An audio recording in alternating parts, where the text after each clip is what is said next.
오늘의 말씀은 다윗의 영성입니다. 우리가 신앙생활을 할 때에 올바른 영성을 지녀야 하는데 다윗은 오늘 말씀에 특별히 두 가지의 바른 영성을 지녔습니다. 그것은 마음속에 신뢰의 영성 그리고 기도의 영성입니다. 예능 프로그램 중에 고딩 엄빠라는 프로가 있습니다. 고딩 엄빠 무엇의 줄임말인데요. 혹시 아십니까? 고딩 엄빠 고등학생 엄마 아빠이라고 생각합니다. 다시 말하면 고등학생 나이에 엄마와 아빠가 된 상황을 보여주는 프로입니다. 조금 부정적인 눈으로 본다면은 소위 사고를 친 것이고요. 프로그램의 기획 의도는 이러한 어려운 상황에 처해 있지만 그 문제를 함께 서로 프로그램에 나와서 대화하고 또 상담함으로써 극복하고 성장하는 그러한 모습을 보여줍니다. 며칠 전에 이번 주에 나오는 그 케이스를 보게 되었어요. 이 여학생이 고등학교 2학년 때 집에 그 음식을 배달하러 온 오빠를 보게 됩니다. 마음에 든 것이에요. 소위 훈남 스타일이었던 것 같아요. 그래서 쫓아다녔습니다. 이 남자는 당시 성인이었기 때문에 처음에는 거절했다라고 해요. 피했었지만 계속 쫓아다니면서 또 집에서는 이제 반대를 했지만 관계가 이루어지고 결국에는 임신을 하게 됩니다. 그래서 학교를 휴학하고 고등학교 2학년을 휴학하고 같이 살게 되는 거죠. 아이를 낳았습니다. 지금 옆에 이제 보이는 아이가 6개월 된 아이입니다. 그런데 이 여학생, 학생이긴 하지만 엄마이면서 아이인 거죠. 18살짜리. 문제는 뭐냐면은 집안일에 관심이 없는 겁니다. 전혀 집안을 치우지도 않고 또 설거지를 쌓아두고 최근에 관심을 보인 것은 탕후루라고 알죠? 저는 아직 먹어보지 못했지만 청소년들 또 젊은이들에게 인기가 있는 단 음식, 중국에서 건너온 맛있는 음식이라고 합니다. 그것을 한 번에 이제 5만 원 정도를 시킨대요. 그래서 한 달에 한 4, 50만 원의 탕후루를 먹는 상황입니다. 더불어서 다른 음식까지도 시켜서 한 300만 원의 그 배달비가 이제 나오게 되는 그런 상황인 거예요. 남편이 배달 업종에 있어서 아무리 많이 벌어도 300 전후이지 않나 생각합니다. 그래서 이제 프로그램의 진행자들이 남편의 지금 한 달 수입이 얼마인지 아냐라고 하니까 모른대요. 관심이 없는 거예요. 예. 이러한 모습을 이렇게 보면서 제가 본 것은 프로그램을 본 것이 아니라 이제 기사에 나온 것을 봤지만 일반적인 모습은 아닌 것이죠. 뭔가 실수를 했거나 어려움의 상황일지라도 아이가 있으니까 정신을 차리고 또 집안일을 하고 아이를 키우면서 장래를 생각하고 계획하고자 하는 마음이 들어야 되지 않겠습니까? 그것이 부모의 입장에서 또 객관적인 그러한 생각일 줄 압니다. 그런데 이 일반적 가치를 보이지 못하고 있는 것이에요. 왜 그럴까요? 여러 가지 복합적인 이유가 있을 수 있습니다. 그 상황을 저 또한 알지 못합니다. 하지만 이런 유사한 케이스를 접해본 저로서는 그 뒤 이면에는 가정적인 문제가 중 9 정도는 담겨져 있습니다. 부모와의 관계가 친밀하지 못하거나 또한 부모와의 관계 속에서 신뢰를 갖게 되지 못하는, 다시 말하면 부모와의 친숙한 관계가 이루어지 못함으로 부모가 보여주는 모습을 배우지 못하는, 그리고 습관화되지 못하는 모습이 담겨져 있습니다. 그러므로 사람은 본대로 행하게 됩니다. 부모님이 그 모든 성장 과정 속에서 열심히 사는 모습, 어려움의 처지 속에서도 꾸준히 노력하는 모습, 그러한 모습을 아마라고 그랬습니다. 정확하진 않지만 저 여학생은 경험하지 못했을 가능성이 있다고 저는 생각합니다. 신앙생활도 유사하다고 저는 느낍니다. 하나님과의 신뢰의 관계, 하나님과의 온전한 관계가 이루어질 때에 바른 신앙의 모습이 나타날 수 있습니다. 오늘 다윗의 모습 속에서 보는 첫 번째의 바른 영성은 바로 신뢰의 영성입니다. 전폭적인 믿음의 모습을 다윗은 보여주고 있습니다. 오늘 본문에서 다윗은 드디어 왕이 됩니다. 이스라엘의 왕이 됩니다. 처음 다윗이 하나님으로부터 택함을 받은 때는, 사무엘로부터 기름 부음을 받은 때는 15살 때였습니다. 기름 부음을 받은 이후에도 목동으로 지내왔습니다. 그러다가 골리앗을 만나서 승리를 가짐으로 이스라엘의 영웅이 되죠. 그때부터 다윗은 꽃길을 걷는 것 같았습니다.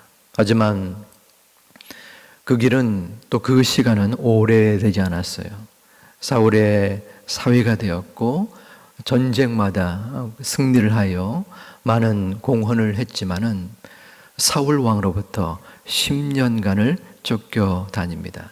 목숨의 위기, 고난과 고통의 세월들을 보내게 됩니다.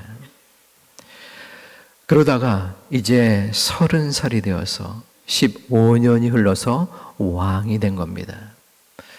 하지만 현실은 반쪽짜리 왕이었어요. 헤브론을 중심으로 유다 쪽에서의 왕이 된 것입니다. 본문 1절에서는 이스라엘 모든 지파가 다윗을 찾아옵니다. 여기서 이스라엘의 모든 지파라는 것은 군사의 대표자를 말합니다. 요즘으로 따지면 스타들, 각 지파의 대장들이 찾아온 것입니다. 다윗에게 우리는 왕의 골육입니다.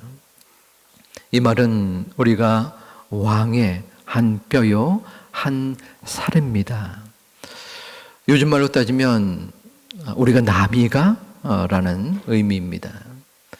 그리고 2절에서는 다윗 당신을 우리가 왕으로 모시겠습니다 라고 적극적인 구애를 하게 됩니다. 전에 곧 사울이 우리의 왕이 되었을 때에도 이스라엘을 거스려 출입하게 하신 분은 왕이셨고, 여기서 출입한다라는 원어는 나가고 들어온다라는 것입니다. 전쟁에 출입을 하셨다. 당신 다윗 왕이. 그래서 실질적으로는 전쟁을 승리로 이끌었던 우리의 구원자가 당신입니다. 이것이 이 이스라엘의 군사 지도자들이 다윗을 왕으로 삼고자 하는 첫 번째 이유였습니다. 두 번째로서는 내가 내 백성 이스라엘의 목자가 되며 내가 이스라엘의 주권자가 되리라 라고 명령을 여호와께서 하셨다는 것입니다. 그러므로 하나님이 다윗 당신을 목자가 되고 주권자가 되리라 말씀하셨기 때문에 당연히 우리의 왕이 되어야 합니다 라고 지금 요청을 드리고 있습니다. 자, 보통 사람이라면 그래요? 하면서 넌지시 그 제안을 받아들였을 것입니다. 더구나 다윗은 지금 어떤 상황입니까? 10년 동안을 온갖 고생을 하면서 사울 왕에게 쫓겨 다닌 것입니다. 고생 끝에 낙이 온 그러한 너무나 귀한 순간인데 다윗은 이를 즉각적으로 받아들이지 않습니다. 과연 하나님의 뜻이 어디에 있는가 기다림의 모습을 보입니다. 그러자 3절에서는 이번에는 이스라엘의 장로들이 다윗을 찾아옵니다.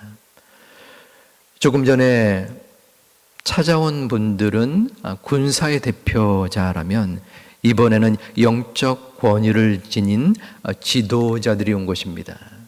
그러면서 왕으로 모시겠습니다. 재차 권유를 합니다. 다윗은 마음속에 이것이 하나님의 뜻으로 받아들이고 왕 위에 오르게 됩니다.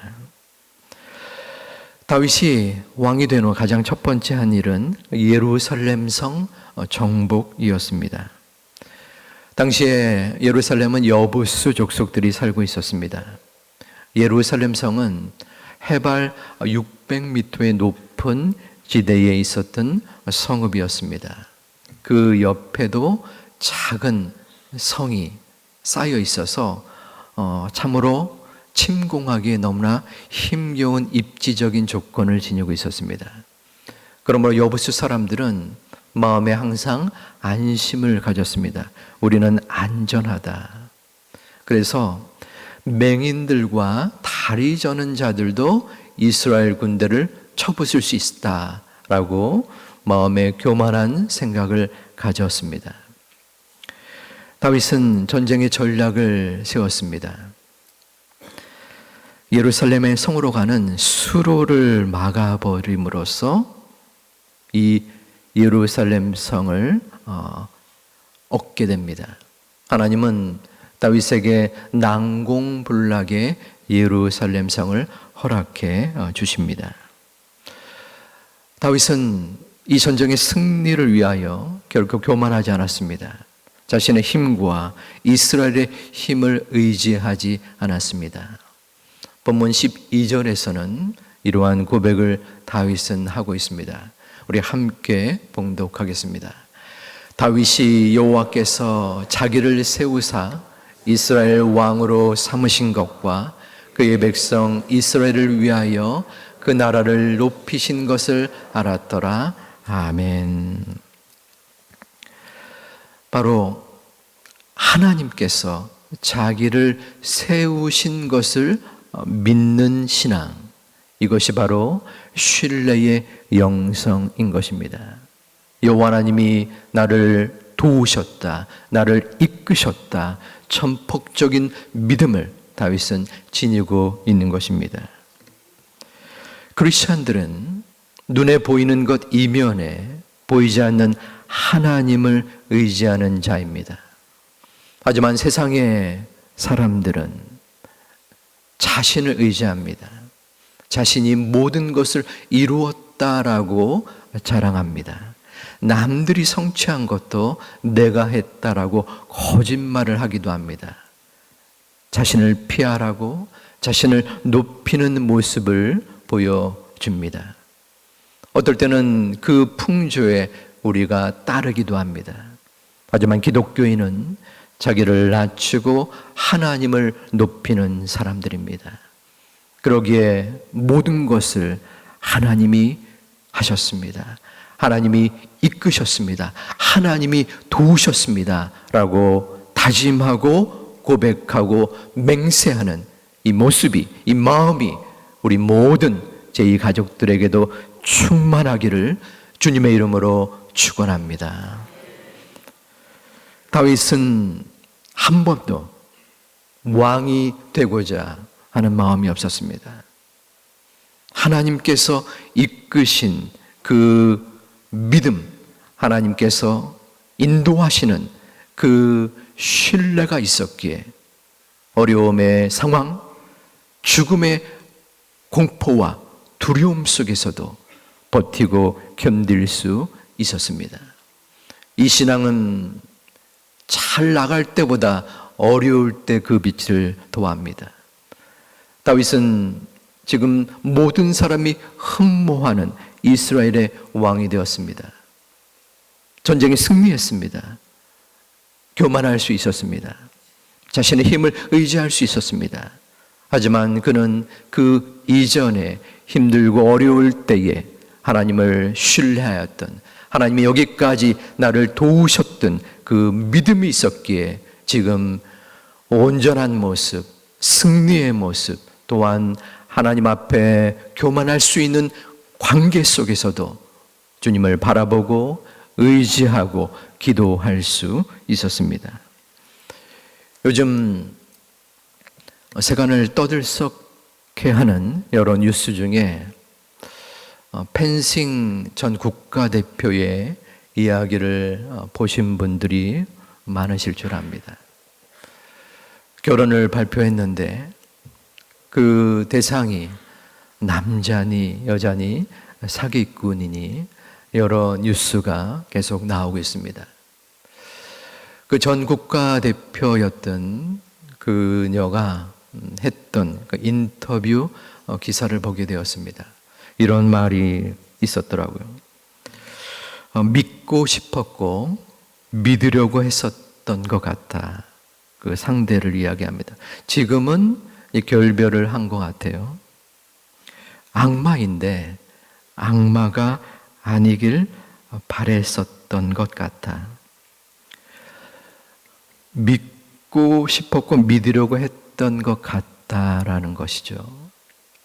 아마도 여러 가지 의구심이 들었다라고 고백을 그 전 선수가 인터뷰 가운데 나와 있더라고요. 하지만 예상되는 그 의구심, 그리고 문제와 또 세간의 비아냥을 견딜 수 있었던, 그리고 견디려 했던 것은 바로 그 상대에 대한 믿음이었다고 생각합니다.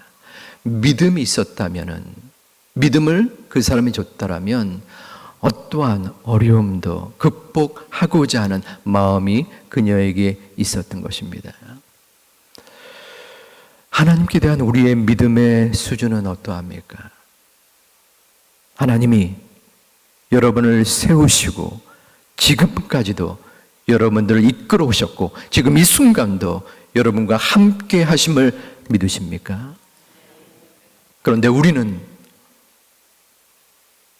여전히 우리의 마음속에 의심하고 불안하고 걱정하고 두려워한 마음이 우리를 괴롭히고 있지는 않습니까? 우리는 다윗의 영성을 바라보면서 우리의 마음을 다시 한번 점검해 보아야 합니다. 나는 나를 세우신 그 하나님을 얼마나 신뢰하고 지금도 매일 매 순간마다 믿고 따르고 있는가?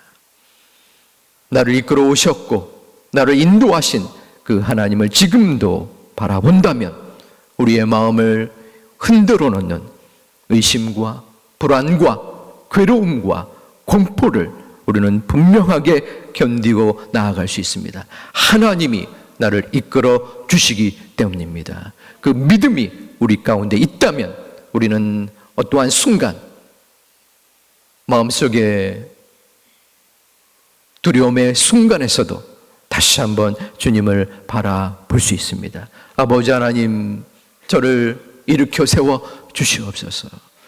내 마음속에 그리고 내 현실 속에 내 문제 속에 어려움이 있지만 여전히 그 많은 환난과 풍파가 나를 쓰러뜨리라고 하지만 주님께서 나를 세워주시고 나를 인도하여 주실 줄 믿습니다. 가장 좋은 것으로 가장 완전한 것으로 이끌어 주실 그 하나님을 바라보며 나아갑니다. 아버지 하나님, 지금 이 풍랑 속에서도 이 광야의 여정 속에서도 나를 붙잡아 주시옵소서. 저의 믿음을 인도하여 주시옵소서. 기도할 수 있는 우리 모두가 되기를 주님의 이름으로 축원합니다. 이것이 신뢰의 신앙입니다. 신뢰의 영성입니다. 전폭적인 믿음의 자세입니다. 하나님께서 나를 도우시고 계시다. 나의 가정을 인도하신다. 나의 어려움 속에서도 함께 하신다. 말할 수 없는 탄식으로 나를 위하여 기도해 주시고 언제까지라도 나를 도와주신다. 이러한 믿음이 있는 저와 여러분 되시기를 다시 한번 주님의 이름으로 축원드립니다.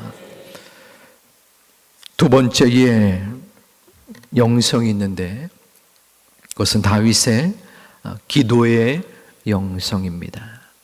특별히 어떠한 문제 속에 묻고 또 묻는 기도의 자세가 다윗에게는 있었습니다. 첫 번째에 신뢰의 영성이라고 했는데 어떠한 사람과의 관계 속에서 신뢰가 쌓이면 그 사람과 대화를 나누게 됩니다. 대화하고 또한 신뢰가 더욱 쌓이게 되죠. 하나님과의 관계 속에서도 우리가 하나님을 의지하고 또 하나님의 함께 하심을 믿는 신뢰의 영성이 이루어지면 기도할 수밖에 없습니다. 기도하지 않을 수 없죠. 그리고 기도하는 가운데 더더욱 하나님을 의지하게 됩니다. 이 선순환이 이루어지게 되는 것이죠. 이스라엘의 왕이 된 다윗을 블레셋 사람들이 마음속에 괘씸하다 생각합니다. 이전에 정치적 망령을 블레셋에게 이루었는데 이제는 적군인 적 나라의 왕이 되었기에 그 이스라엘을 침공하려고 합니다. 이 블레셋 사람이 르바임 굴짜기에 모여 들었습니다. 이스라엘의 전쟁을 일으키는 겁니다. 다윗은 그 르바임 골짜기에 모인 블레셋 군사들을 바라보면서 여호와 하나님께 19절에서 기도를 합니다. 다윗이 여호와께 여쭈어 이르되 기도한 것입니다. 그럴 때 하나님께서는 다윗에게 올라가라, 내가 반드시 블레셋 사람을 내 손에 넘기리라 약속해 주셨습니다. 응답해 주신 것입니다. 다윗은 결과적으로 승리할 수 있었습니다. 그래서 20절에 그 승리의 그 표식을 바알 브라심이라고 칭하였습니다. 이 바알 브라심은 앞에 나온 용어처럼 여호와께서 물을 흩음같이, 여호와께서 물을 흩어버린 것 같이 이스라엘에게 승리를 주셨다라는 뜻입니다. 그런데 이 블레셋의 군 공격은 한 번으로 끝나지 않습니다. 또다시 공격을 해야 되는 것입니다. 23절에 다윗은 하나님께 또다시 기도를 합니다. 다윗이 여호와께 여쭈니. 그러자 하나님께서는 구체적인 전략을 세우게 됩니다. 뽕나무 숲을 맞은편에서 그들을 기습하라고 합니다. 그래서 24절에 연이어서 나타납니다. 뽕나무 꼭대기에서 걸음 걷는 소리가 들리거든 곧 공격하라. 그때에 여호와께서 너보다 앞서 나아가서 블레셋 군대를 칠 것이다 말씀하시는 거예요. 뽕나무 꼭대기에 걸음 걷는 소리. 이게 무슨 소리인가요? 무슨 말인가요? 뽕나무 꼭대기에서 사람들이 걸을 수 있습니까? 사람이 걷는 것이 아니죠. 하나님의 군대가, 하나님의 천사가 뽕나무 꼭대기에서 걷는 소리가 들릴 때에 그때에 군대를 치라라는 것입니다. 여호와가 너보다 앞서 가셔서 그 군대를 물리쳐 줄 것이다 라고 지금 이루어 주시는 것입니다. 첫 번째 전투와 두 번째 전략이 달랐습니다. 보통 운동 경기에서 어떠한 상대와 싸울 때에 또 상대와 겨룰 때에 약점이 발견되면 그 약점을 계속 그 약점을 공격하라라는 말이 있습니다.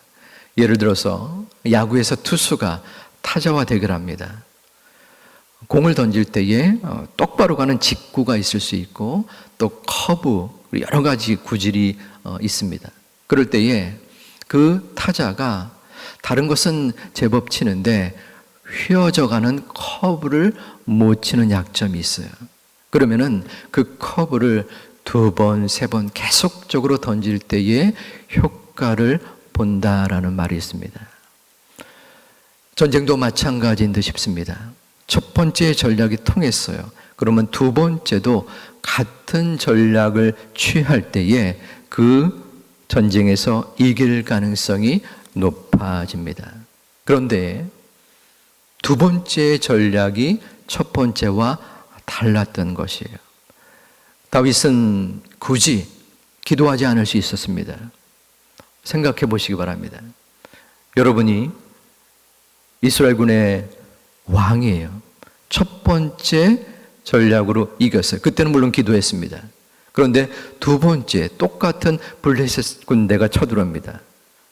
그러면 굳이 기도하지 않을 수 있겠죠. 그런데 다윗은 두 번째도 똑같이 하나님을 찾았습니다. 기도하였습니다. 그때에 하나님은 두 번째 다른 전략을 보여주신 것이죠. 우리는 기도할 때에 우리의 기도가 생활화 되어야 합니다. 묻고 또 묻는 기도가 자연스럽게 이루어져야 합니다. 이것까지도 여쭈어야 하나라는 부분까지도 기도해야 합니다. 저는 이 부분에 있어서 부족했었다 하는 그러한 지난달의 잘못과 또 고백을 하게 됩니다. 제가 학교에서 10년을 있었는데요. 여러 가지 문제가 발생이 되었습니다.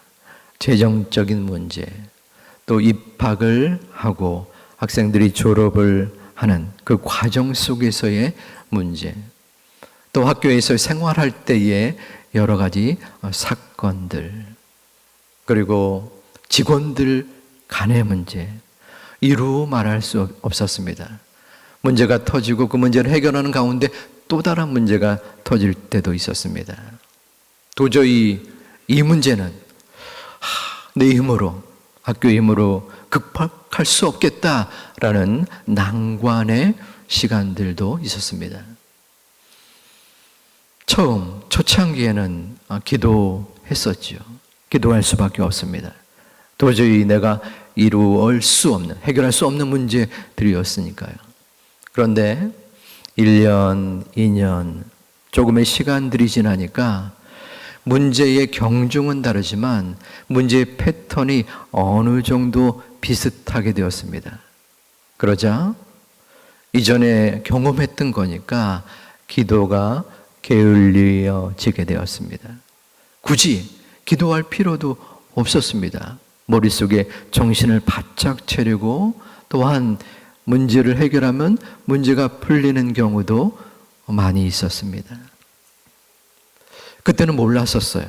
그런데 제가 이곳에 와서 목회를 하고 또한 말씀을 준비하고 또 기도를 하니까 내가 잘못했구나. 나의 모습이 부족했구나 하는 그러한 모습을 떠올리고 고백을 드립니다. 어떤 일을 행할 때에 매 순간마다 기도하는 것은 결코 쉽지는 않습니다. 우리가 항상 기도하지는 않게 된다는 것입니다. 왜 그럴까요? 내가 살아있기 때문입니다. 하나님의 은혜를 경험했으면서도 내 마음속에 내 마음대로 하려는 내 죄악된 본성이 도사리고 있기 때문입니다. 그러므로 늘 내 생각과 내 힘으로 이루려고 하는 마음의 충동이 벌어집니다. 그래서 결정적인 순간에 하나님보다 내가 우선시 여기는 모습을 보게 됩니다. 자기가 앞장서게 됩니다. 어쩌다 기도해서는 안 됩니다. 힘들 때만, 어려울 때만 기도해서도 안 됩니다. 하나님께서 과거에 도와주셨으니 지금도 도와주시겠지. 어제의 기도, 10년 전의 기도로 오늘을 살아서도 안 됩니다. 과거의 기도로 살아가는 믿음은 진실된 진정한 기도가 아닙니다. 하나님께서는 오늘도 살아계시는 매일마다 새로우신 하나님 아버지십니다. 모세는 바위에 지팡이를 쳐서 물이 나오는 경험을 했습니다. 하나님은 바위로 명하사 말로써 물을 내라 하셨는데 모세는 그 이전의 경험을 바라보았습니다. 또다시 바위에 지팡이를 쳐서 물을 내는 잘못을 저질렀습니다. 결국 그는 적과 꿀이 흐르는 가나안 땅에 그 잘못으로 들어가지 못했습니다. 우리가 이 순간 이 자리에 금요 성령 대망 기도로 모이는 이유가 바로 여기에 있습니다. 구원은 단회적이지만 영속적입니다. 한순간으로 한 번으로 하나님의 자녀가 되었지만 우리는 하나님의 자녀로서 매 순간마다 매일마다 성화되어져야 하는 책임이 우리 가운데 있습니다. 기도도 마찬가지입니다. 아침에 집에서 부모님과 인사했다고 저녁에 부모님을 다시 볼 때에 아침에 했으니까 저녁 때 생략합니까? 저녁에 식사를 하면서 어제 이야기했으니까 일주일 전에 1년 전에 이야기했으니까 아무런 이야기할 필요가 없습니까? 그때마다의 감정과 생각과 뜻이 다르기 때문에 계속적으로 대화하고 그 깊이가 달라지는 것입니다. 우리의 기도의 모습은 어떠합니까? 우리는 매 순간마다 기도해야 합니다. 묻고 또 묻는 기도가 우리 가운데 이루어져야 합니다. 내가 기도할 필요가 있는가? 너무나 익숙한 일이기 때문에 기도할 생각조차 일어나지 않더라도 우리는 기도하는 습관과 마음과 실행이 있어야 합니다. 우리 제2가족들은 그동안 수없이 많은 기도를 하나님 앞에 드렸지만 그래서 기도의 양과 질이 풍성해 보이는 나의 모습이 있지만 우리 가족의 모습이 있지만 날마다 새로워지는 새로우신 하나님께 기도할 수 있는 우리 모두가 되기를 주님의 이름으로 축원합니다. 우리의 신앙은 과거에 머무는 신앙이 아닙니다. 우리의 신앙은 지식이 아닙니다. 우리의 믿음은 매일마다 새로워지는 하나님과의 관계입니다. 하나님과의 신뢰 속에 있을 때에 우리는 주님을 바라보게 됩니다. 특별히 지금도 이 자리에 많은 문제와 고통과 괴로움을 가지고 있는 분들이 분명히 계십니다. 영상으로 예배를 드리고 있는 또 이 말씀을 듣는 여러분들에게도 마찬가지입니다. 중요한 것은 내가 얼마나 아버지 하나님을 신뢰하고 있느냐입니다. 전폭적인 믿음이 나에게 있느냐입니다. 숫자로 한번 따져볼까요? 전혀 주님을 의지하지 않는 사람은 0이겠죠. 100% 의지하는 자는 10일 것입니다. 마음속에 한번 내 자신의 믿음을 숫자로 자신만의 마음으로 떠올리시기 바랍니다. 나의 믿음은 몇 점 정도인가? 5점일 수도 있습니다. 혹은 8점일 수도 있고 3점일 수도 있습니다. 지금 이 순간 그리고 앞으로도 다시 한번 우리의 믿음을 지속적으로 점검해 보시기를 바랍니다. 나의 믿음은 몇 점인가? 하나님이 나를 바라볼 때에 나의 믿음을 어떻게 평가할 것인가? 하나님은 왜 이런 거를 물어보냐? 이것까지도 나한테 귀찮게 물어보냐? 하면서 말씀하는 것이 아니라 왜 나를 찾지 않느냐? 왜 나를 향하여 기도하지 않느냐? 왜 나를 신뢰하지 않느냐? 왜 고민만 하고 걱정만 하고 불안해하고 두려워하고 공포 속에 힘겨워하느냐? 나를 믿고 나를 따르지 않겠냐? 하나님은 우리들에게 말씀하고 계십니다. 그것이 바로 하나님을 의지하고 신뢰하는 전폭적인 믿음의 영성입니다.